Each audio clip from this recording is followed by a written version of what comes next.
want you to know one thing, Mr. Cox. I don't hold you any grudge, despite what's happened. As far as I'm concerned, you're still a bloody good solicitor. That's very nice of you, Cyril. I wish more of my clients had your attitude. I was proud of you in court, Mr. Cox. You fought like a tiger. It wasn't your fault the judge was prejudiced. Anyway, Mr. Cox, I just want you to know I shall not be changing my solicitor. In my book, you're still the tops. Thank you, Cyril. Thank you. Well, it was very nice of you to come and visit me, Cyril. Oh, it wasn't just a personal visit, Mr. Cox. I want you to pursue that civil action for me. Hey, look, Cyril, I hardly know where to begin. In the first place, it's not going to be easy to prove that Elton John got that hair transplant intended for you. You can do it, Mr. Cox. You'd be better off with another solicitor, Cyril. But I like you, Mr. Cox. Think about it. I'll come and see it again. Hey, Luke, Cyril, I was hoping for a bit of a rest while I've been here. Hi, Mr. Cox, how you diddling? Oops, no offence, like. Have you been visiting somebody too, Wesley? Yeah, that's right. Just been having a session with my accountant. Nick? Could happen to anybody, Wes. Bit of bad luck, that's all. Yeah, but when it happens twice, you have to ask yourself where you're going wrong. Mr. Cox hasn't been done twice, Wes. This is the first time he's ever been caught. Not him, you pillock. Us. We're the ones that have been done twice. First the accountant and now the solicitor. It wasn't us they fiddled. They've always been dead straight with us. They've never had their fingers in our money. Well, they never had the chance, have they? Because we never paid them. And if you remember, Cyril, each of them stood there in the court swearing blind they was only dipping in the till because they'd been let down by bad-paying clients. Yes, but they never mentioned us by name, did they? And since they've had that loyalty to us, I reckon we should stick by them. Cyril, I've tried to be patient. I've even tried to be tactful. But the time has come for facing facts. What sort of facts, Wes? Unpleasant facts, Cyril. Facts about yourself. Look, it is just a waste of time and money having Mr. Cox or anybody else sue that wig maker. Hair consultants. Cyril. He took good money off me. And instead of spending that money on warranted, top-quality Norwegian hair, as promised, he spent it on Elton John. He only says he spent it on Elton John. I mean, even if you get the case into court, he's only got to call Elton John in as a witness, get him to take his hat off, and bang, your case is shot to pieces. Yeah, you might be right. A lot of women like a man whose hair is not over thick at the temples. Anyway, I've thought of something better to spend the money on. Look at this advert out of the stage. Look. Cosmetic surgery, nose refinement, breast improvement, facelifts. Cyril, Glennis is the way God made her. Not for Glennis, for me. It's the nose, Wes. That's what's been holding me back. That's why the BBC never replied when I sent them my photo. You do not need a nose job, Cyril. You're prejudiced because you're my brother. You like me nose. Oh, don't. I think it's one of the worst dudes I've ever seen. But if a bloke has talent, Cyril, his nose has got nothing to do with it. Look at Barry Manilow. Now, he hasn't had a nose job, has he? He could have had. You're not telling me that nose is natural. I'm not talking about your appearance, Cyril. Look, take Charles Aznavour. I mean, he's only 4'2", but it hasn't stopped him, has it? Because he's perfect for the small screen, that's fine. Cyril, I'm talking to you for your own good. Because you're my brother. You've been around a long time. You're no chicken.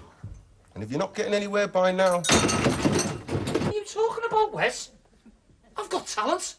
All I need is the breaks, some good arrangements, a fair crack of the whip on the airwaves, a few plays for your record. When I've made it. Cyril, I've got to say this. You're deluding yourself. What? I'm deluding myself? Me? It's not me keeps writing to the Pope, mate. All those famous people you keep pestering with your letters. Pestering? Pestering? They're writing to me from all over. No one makes them reply, you know. The Duke of Edinburgh never replied, did he? Prince Rainier of Monaco never replied. King Faisal of Saudi Arabia, Paul McCartney, Brian Clough. It's the post office. Steaming open a lot of letters these days. And when they do reply, they're just being polite, that's all. Now there I can prove you wrong. Read that. Dear Mr. McGregor, for the last time, stop wasting my time with this drivel. Yours, Fidel Castro. Now, you see, you can't just say he's being polite now, can you? You are wasting a good £4 a week on stamps. We could spend that money sensibly. We could do a significantly bigger payment at our pools, Coupon. And these people, Cyril, they value my friendship. They like to consult me. What do you mean, consult you? They seek my opinion. Take that bloke who does all the heart transplant operations down at Papworth. He said he's going to consult me in future about the hemorrhaging. Now, that means bleeding. You see, because in these operations, they have like... I know what it means, Wesley. And you are deluding yourself. What that bloke said was, when he wants any more of your bleeding advice, he'll ask for it. In all the years I've been engaged to Cyril, Mrs. McGregor, all them 6 long years, I've never known him and Wesley fall out like this. Is it 6 years, Glenys? Why doesn't time go quick when you're enjoying yourself? Like I say, it's the first real rupture I've ever known them of. Rupture? How was Cyril? I've told you before, Glenys, you shouldn't let him indulge himself. I think more of you, you know, if you're awkward. No, Cyril hasn't got a rupture. Though come to think of it. No, I'm talking about this fallout between him and Wes. Oh, they had a lot of fallouts when they was kids. Over clothes, mostly. They had to share, you see. I remember one time they had this lovely raincoat that Michael Heseltine's mother gave me. Michael Heseltine? In with the long blonde hair in the government. He doesn't come from round here, does he? Oh, yeah. His dad was navigation officer on the Birkenhead ferry for years. It's a very good job, that. Now, Michael, he was always a little dandy. Always used to put a tie on when they sent him for the chips. Anyway, his mother gave me this raincoat. Oh, beautiful it was. It had one of them shot silk linings. One way you looked at it was red, and the other way it was green. And they both wanted to wear it, I suppose. Oh, they both did wear it turn and turn about. Only Cyril would wear it inside out, like people to see the lining. Anyway, we stood at the football one Saturday in the pouring rain. Wesley, next day, caught pneumonia on his way to Sunday school. And then again, Cyril always used to moan about the shoes being passed on. Why should Cyril moan? I mean, he's the eldest, isn't he? Oh, yeah, of course he is, but Wes, even though he's 2 years younger, he always had bigger feet than our Cyril. Yeah, bigger than our Cyril in all respects. Yeah, Cyril is small made. There you go, Glenys. There's always somebody worse off than yourself. I mean, look at Snow White with all them dwarfs to contend with. You're never going out tonight, are you, Wesley? It's your night for writing the Queen, isn't it? I've no time for me correspondence tonight, ma'am. I'm going down to Blue Cockatoo. Do you want a lift, Glenys? I always wait for Cyril and go down with him. Please yourself, but you don't want to be late. I'm singing tonight. But Wes! I'll go with him. I'll try and reason with him.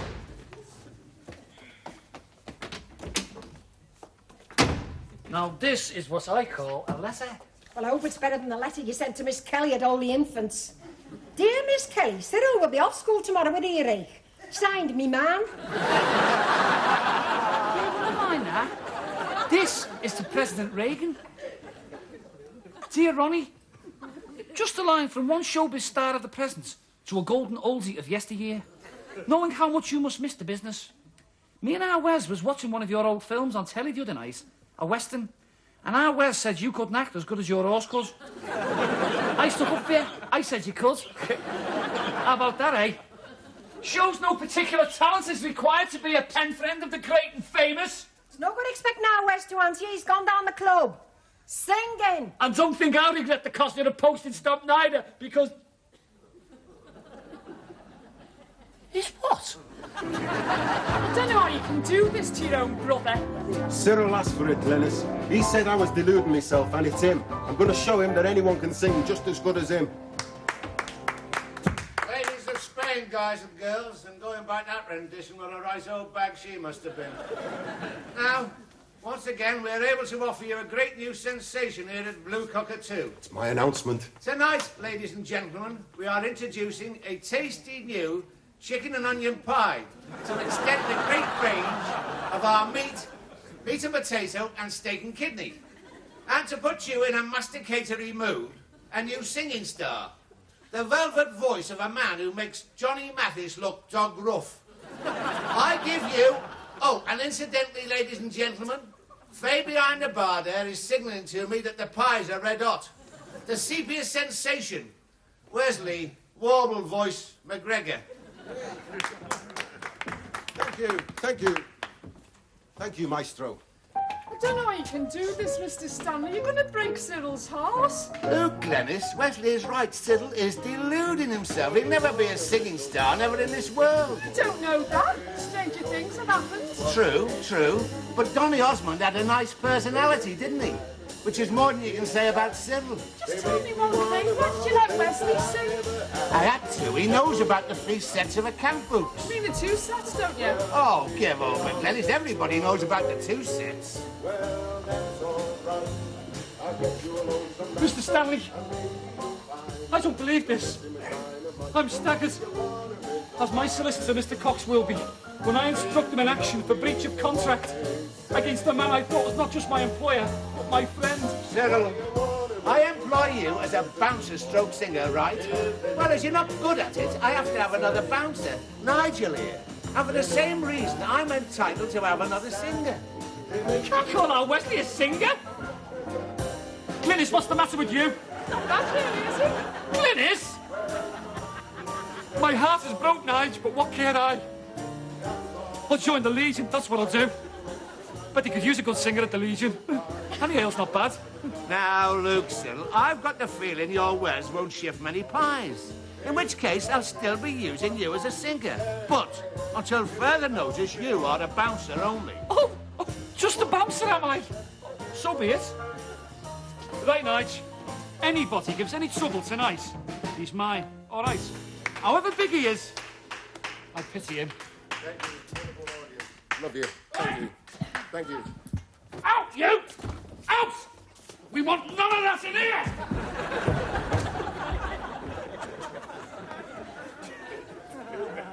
Born troublemaker. What did you do? He was clapping.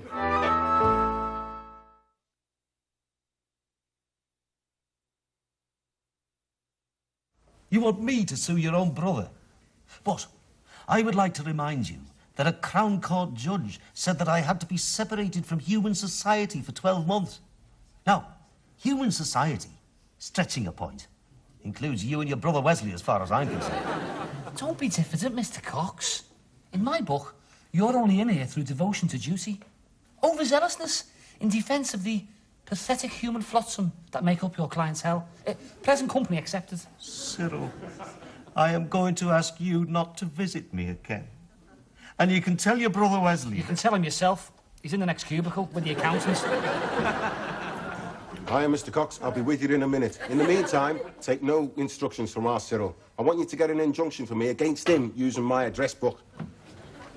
You're not telling me our Cyril can claim a diamante waistcoat as tools of the trade and put it through the garage books? If you could have a claim mapped out by next week, Mr. Cox. In the meantime, I will get sworn statements from club members who have witnessed our Wesley doing the sensuous pelvic rotation that has long been my trademark.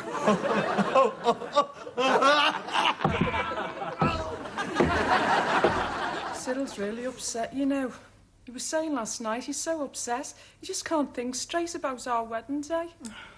If only Wes would apologise. But he's too proud. He's like his father there.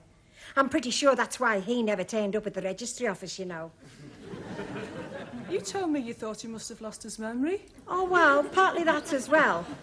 You see, I think he, forgot how to get to the registry office, and he was too proud to ask for directions. He was like that. He's out there now somewhere, still looking for me. Yeah, well, anyway, Mrs. McGregor, about Cyril and Wes, I mean, they just don't listen to anything we say. There's only just so much a mother can do, you know, Glennis. If only the fathers were here. I wouldn't care, only there aren't any uncles I can call on just at present. Who is that they both take notice of? Well, there'd have to be somebody that Wesley respects as a businessman and Cyril respects as a singer. Yeah, well, the only one I can think of that fits that, it's Paul McCartney. And he comes from round here, doesn't he? Paul McCartney? From round here? No, love, he comes from round Sussex, or that way on. Disgraced solicitor in daring jailbreak. Good God, it's Mr. Cox. Glennis, Mr. Cox went over the wall this morning. Only in for a one, he'd been out in a couple of months. He must have been desperate. Cyril never said anything about Mr. Cox being desperate, and he's been visiting him a lot. Oh, that explains it. And it's not just your actual singing that's rotten. You don't know how to move about the stage. I don't have to move. The audience don't throw pies at me. That happens to be a form of audience appreciation, that pie throwing. A form of mass hysteria.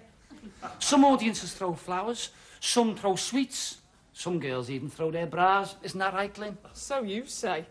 Tried to persuade me to throw my undergarments at him while he was on stage. But he asked it for days at home. I don't know why he got cold feet. It wasn't me feet that got cold. The point is, audiences throw things at you if they like you.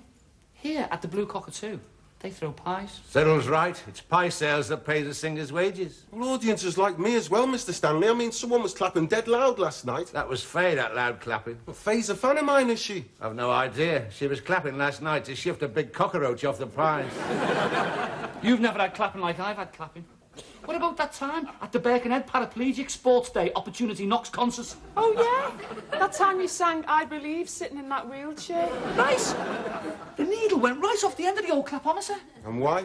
Because I had my finger on the doings at the back. What? You didn't know that, did you, eh? But that little triumph of yours was owed to me. And another thing, that wheelchair you used in the act, you'd have never have got it off that woman patient if I hadn't have helped you.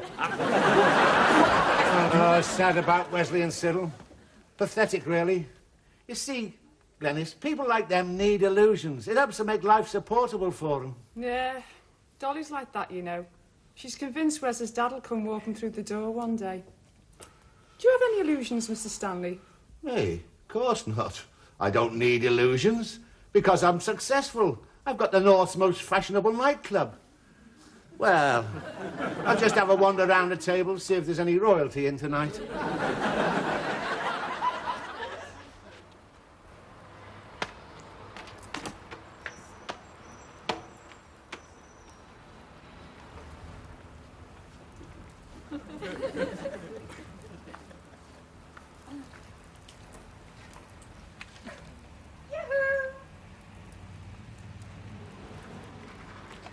Well, boys, I brought you a customer. Customer? Yeah, this is Mr. Ho. Hi. He's a friend of mine from the calf, and he wants to buy a car for his son-in-law, see. Wants to set him up as a minicab driver. I said, come and meet my boys. They'll see you right if you're a friend of mine. Ancient Chinese proverb tells us, in motor trade, there's no friendship. Oh, that might have been true in ancient China, Mr. Ho. But these lads of mine, they're very frank and very honest. Mr. Ho, you are in luck. A nun had this car from you. Yeah, she took it to Lord's, hoping for a new set of tyres. As you can see, she was unlucky. Them tyres make Kojak look hairy. The body look, Mr. Ho, was Coach built. A real gem. It comes with our personal recommendation. I'd think twice about it if I was you, Mr. Ho.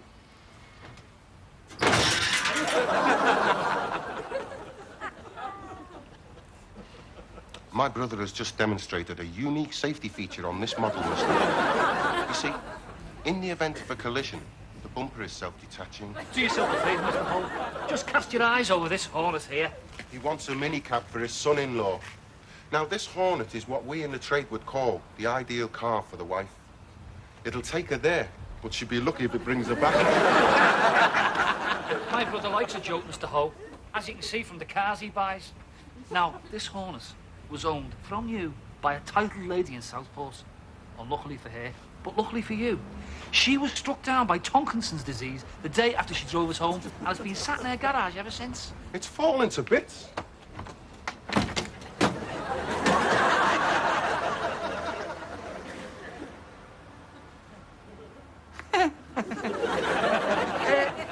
My brother has just demonstrated an attractive extra on this convertible model, Mr. Ho. In summer, the doors may easily be removed for additional ventilation. In the trade, we know this as the Sunshine Special. The doors are firmly fixed on the imp, Mr. Ho. Let me test the suspension for you, Mr. Ho.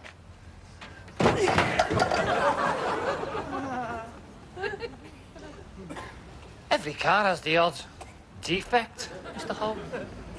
Including the Hornet.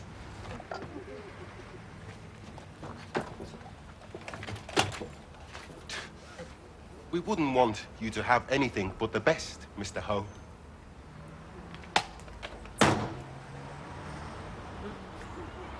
I told you they was frank and honest, didn't I, Mr. Ho? Never seen an exhibition like it. In front of Mr. Hosewell. Well, in my opinion, he was just a time waster. He'd have only messed us about wanting love books and so on. Oh, it was wicked, Glenys.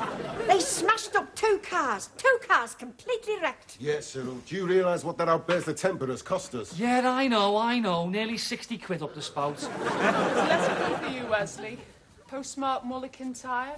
Mulligan Tyre? Who do I know there? Who's it from, Wes? From Paul McCartney. Finally replied, did he? But he said get stuffed. Dear Wes, sorry about the delay in replying. Only one thing and another has kept me on the go. Your advice on those House of Fraser shares turned out to be red hot. Thanks a million. Any time you have tips like that, I will be deeply grateful. You're making this up. See for yourself.